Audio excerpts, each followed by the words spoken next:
Uneasy feel कर रहा था and he was very disturb. रात भर सो नहीं पाया। जब वो सो नहीं पाया तो उसने सुबह early in the morning 4 o'clock वो वॉक करने निकल गया और वॉक करते करते वो कैंटोनमेंट एरिया में हुआ। कैंटोनमेंट एरिया आप समझते होंगे, जो आर्मी का जो एरिया होता है उस तरफ निकल गया। तो आर्मी के एक गार्ड ने उसको रोका और उसको चिल्लाते हुए कहा, hey who are you, where are you going. वो फिर भी आगे चलता चला जा रहा था। अगेन वो आर्मी मैन फिर से चिल्लाया, कहा, hey who are you, where are you going. तो फिर उसको लगा कि कोई मुझको कुछ कह रहा है। वो पीछे लौट के आया आर्मी मैन के पास और उसने कहा कि तुम्हें कितनी सैलरी मिलती है। तो आर्मी मैन भी बड़ा वो हुआ कि अरे ये क्या कह रहा है, हमसे सैलरी की बातें पूछ रहा है, क्यों पूछ रहा है इस तरीके की बातें, ये तो कोई तरीका नहीं, मैं तो उसको बुला रहा हूँ और ये आके मुझसे मेरी सैलरी पूछ रहा है। क्या मैंने आपको बुलाया? क्या नहीं, मुझे बताओ तुम्हें कितनी सैलरी मिलती है। क्या आप उससे क्या लेने थे ना, चलिए आप बाहर चलिए। क्या नहीं मैं पूछ रहा हूँ, मुझे बताओ तुम्हें सैलरी कितनी मिलती है। कहा उसकी क्या करेंगे आप? क्या अच्छा चलो जितनी सैलरी मिलती है उसका 10 times तुम्हें बता दिया मैंने सैलरी, लेकिन तुम्हारा ये रोज का काम रहेगा कि तुम मुझे ये बताते रहोगे, hey who are you and where are you going. तुम कौन हो और तुम्हें कहाँ जाना है, ये जिस दिन आप जान लेंगे, तय कर लेंगे, तो निश्चित है कि आप आगे बढ़ने में आपको करेंगे। सेंस ये है, शुरुआत में मैंने जो है पत्रकार जी पे रोक दिया था, पत्रकार भाइयों को भी बताने के लिए, लेकिन मेरा कहने का ये सेंस है कि यहाँ पे उपस्थित ऑन द डायस जितने भी डिग्निटरीज हैं, ऑफ द डायस डिग्निटरीज हैं, फेलो डेलीगेट्स हैं और हमारे young energetic future generation of Nepal यहाँ पे हमारे सामने बैठा हुआ है और मेरे मीडिया पर्सन हैं। When we talk about anything related to the innovation और especially innovation in commerce and management, तो पहली चीज होती है कि हम इनोवेशन को किस रूप में देखते हैं।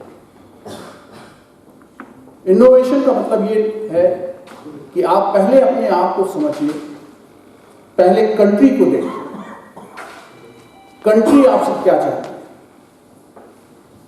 कंट्री आपसे क्या चाहती है, देश आपसे क्या चाहता है। देश आपसे चाहता है जननी जन्मभूमिश्च स्वर्गादपि गरीयसे, मतलब जिस देश में मैंने जन्म लिया है उस पर हमें गर्व होना चाहिए, हम उसके लिए कुछ कर सकें, ये भावना होनी चाहिए। और जिस दिन आपके मन में ये भावना होगी, जिस दिन आपके मन में ये प्रेरणा आएगी कि नहीं हमें अपनी कंट्री के लिए कुछ करना है, तो आपके पास इनोवेटिव आइडियाज आएंगे। इनोवेटिव आइडियाज जो हैं वो आपको फ्यूचर में ले जाने के लिए सहायक होंगे। क्यों? क्योंकि इनोवेशंस केवल इसलिए नहीं जरूरी है कि हमको कुछ नया करके दिखाना है, हमें उससे आगे का मार्ग प्रशस्त करना है, हमें और आगे देश को ले जाना है, अपने सोसाइटी को ले जाना है, अपने इंस्टीट्यूशंस को ले जाना है। हमारे दिमाग में ये भी होना चाहिए, जैसा कि दीपेन चौधरी जी ने किया कि नेपाल कॉमर्स एसोसिएशन को जो बनाने के पीछे जो इनकी मंशा थी वो ये नहीं थी कि हम एक एसोसिएशन बना लें, हमारे पास 10 लोग हमारे प्रोफेसर्स परिचित हो जाएंगे और हम अपना एक जो है प्रोग्राम कराते रहेंगे, हमें प्रेसिडेंटशिप मिलती रहेगी, हमारे सेक्रेटरी बने रहेंगे, हमारे एग्जीक्यूटिव मेंबर्स बने। नहीं, इसका लक्ष्य देखना पड़ेगा, इसका लक्ष्य तय करना पड़ेगा। इसके लक्ष्य को आपको दूरदृष्टि से देखने की जरूरत है, जहां पे आपको ये देखना पड़ेगा, क्योंकि हम कॉमर्स और मैनेजमेंट के लोग हैं।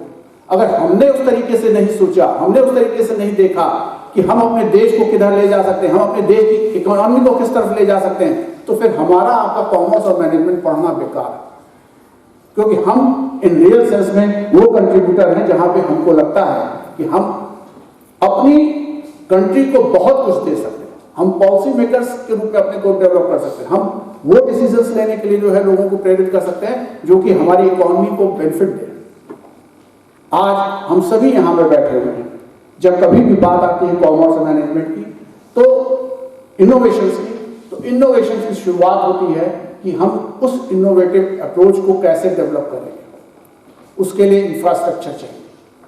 इंफ्रास्ट्रक्चर का मतलब ये नहीं है कि हमें गाड़ी मिल जाए, कार मिल जाए, सुविधाएं मिल जाए, ये नहीं। इंफ्रास्ट्रक्चर का मतलब जो हमारे रिसर्च को, जो हमारी आइडियाज हैं उनको फाइनली अपने जो है इनपुट को आउटपुट में कन्वर्ट करने में मदद करें। और तभी वो संभव हो सकता है जब हम अपने प्रॉपर हर इंफ्रास्ट्रक्चर्स का प्रॉपर यूटिलाइजेशन करें। जब हम इसको कर लेंगे तो फिर हमारे पास दूसरी चीज होती है कि हम कौन सा सिलेबस दे रहे हैं, कौन से कंटेंट्स दे रहे हैं, कौन से मेथड से पढ़ा रहे हैं, पेडागॉजी क्या है। क्यों? क्योंकि देयर इज गैप। आज की तारीख में कॉमर्स और मैनेजमेंट एजुकेशन में सबसे बड़ी जो चीजें हैं वो है कि हम उस गैप को महसूस करते हैं। महसूस क्या है, गैप क्या है कि व्हाट इंडस्ट्रीज में इन ट्रेडिशनली व्हाट इज अवेलेबल और व्हाट इज रिक्वायर्ड, इन दोनों के बीच में गैप। ये गैप जो है बहुत बड़ा जबरदस्त है, क्योंकि हम जब तक अपने बच्चों को आज के इकोनॉमी के हिसाब से, आज की इंडस्ट्रीज के हिसाब से अपने कोर्स कंटेंट्स को नहीं डेवलप करेंगे, तब तक वो सक्सेसफुल एंटरप्रेन्योर नहीं बन सकते हैं, तब तक वो स्किल अपना डेवलप नहीं कर सकते हैं, प्रॉपर ट्रेनिंग नहीं पा सकते हैं।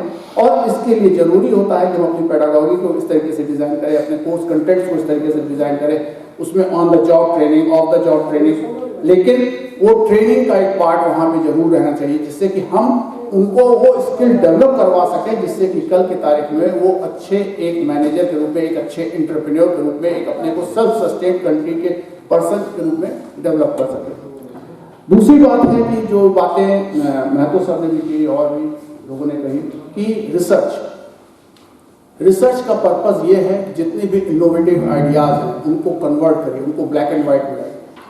और जब वो ब्लैक एंड व्हाइट में आएंगे तो निश्चित है कि आपको समझ में आएगा कि हमारे देश की रिक्वायरमेंट्स क्या है, हमारे देश की इकोनॉमी क्या चाहती है, हम किस तरीके से अपनी इंडस्ट्रीज को ले जाएं, किस तरीके से हम इंडस्ट्रीज में अपने यहाँ के लेबर फोर्सेस को जो है रिटेन करेंगे, हम ब्रेन ड्रेन होने से अपने को बचाने की कोशिश करें। इन सारी बातों को तब आप जो है रिसर्च पे प्रेजेंट कर सकते हैं।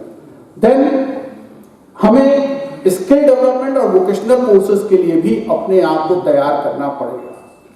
इन इंडिया में सर हम लोगों के यहाँ अब जो है स्किल डेवलपमेंट और जो अभी NEP 2020 आई है, नेशनल एजुकेशन पॉलिसी 2020, उसमें गवर्नमेंट ने ये प्लानिंग कर लिया है कि हम अपने स्टूडेंट्स को स्किल डेवलपमेंट के कोर्सेज और वोकेशनल कोर्सेज पर फोकस रहेंगे मेन स्ट्रीम के कोर्सेज के साथ साथ। मतलब मेन स्ट्रीम के आप कोर्सेज पढ़ते रहिए, पेपर्स पढ़ते रहिए, लेकिन आपके पास एक एडिशनल वोकेशनल और स्किल डेवलपमेंट के कोर्सेज को भी पास करना आपके लिए जरूरी है।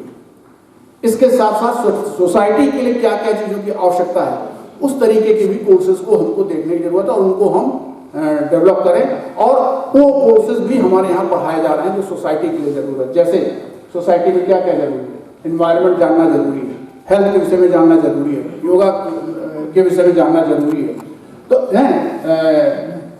ये लॉजिक्स के विषय में जानना जरूरी है, तो एबिलिटीज को डेवलप करने की जरूरत है। तो इन सब चीज़ों के लिए हमारे यहाँ को करिकुलर्स जो है कोर्सेज बनाए गए हैं, जिससे कि बच्चों को हम लोग इनिशियल स्टेज पर वो कोर्सेज दे सके, वो पेपर्स पढ़ा सके, जिससे कि वो फ्यूचर में अपने आप को कंप्लीट डेवलप करे। दूसरी बात आई आपके यहाँ के हिसाब से जो मेन चीज़ है कि आपके यहाँ एक्रेडिशंस भी जरूरी है। जब भी कोई ऑर्गेनाइजेशन तभी अच्छा परफॉर्म करता है जब उसका एक्रेडिशन होता है।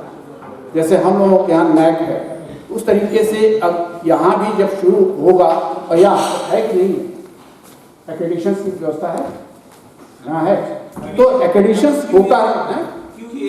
अच्छा, तो एक्रेडिशन अगर होता रहता है तो उससे क्या होता है ना कि एक बेनिफिट मिलता है ऑर्गेनाइजेशंस को कि वो अपने आप को डेवलप कर लेते हैं। इसके साथ ही जो मेन फोकस एरिया होना चाहिए वो रिक्रूटमेंट का होना चाहिए। रिक्रूटमेंट इसलिए कि अच्छे टीचर्स आएंगे, अच्छे स्टाफ रहेंगे, आपको और अच्छे से अध्यापन की बातें करेंगे और वो टीचर्स टॉट का रिलेशंस है वो अच्छा होगा। अब मैं ये जरूर कहना चाहूँगा कि यहाँ पे भी मुझे लगता है कि दो कैटेगरी के जो है इंस्टीट्यूशंस होंगे, एक गवर्नमेंट इंस्टीट्यूशन होंगे, एक सेल्फ फाइनेंसिंग इंस्टीट्यूशन होंगे। ये एक थोड़ा सा गवर्नमेंट और सेल्फ फाइनेंसिंग के बीच में एक कन्फ्लिक्टिंग अप्रोच रहती हमेशा से है कि गवर्नमेंट इंस्टीट्यूशंस को तो गवर्नमेंट फंड प्रोवाइड करती है, सेल्फ फाइनेंसिंग इंस्टीट्यूशंस के साथ एक दिक्कत ये आती है कि वो फंड जनरेट कहाँ से करें। तो फंड जनरेशन के लिए आज की तारीख में मेरा मानना यही है कि फीस केवल एक माध्यम नहीं है।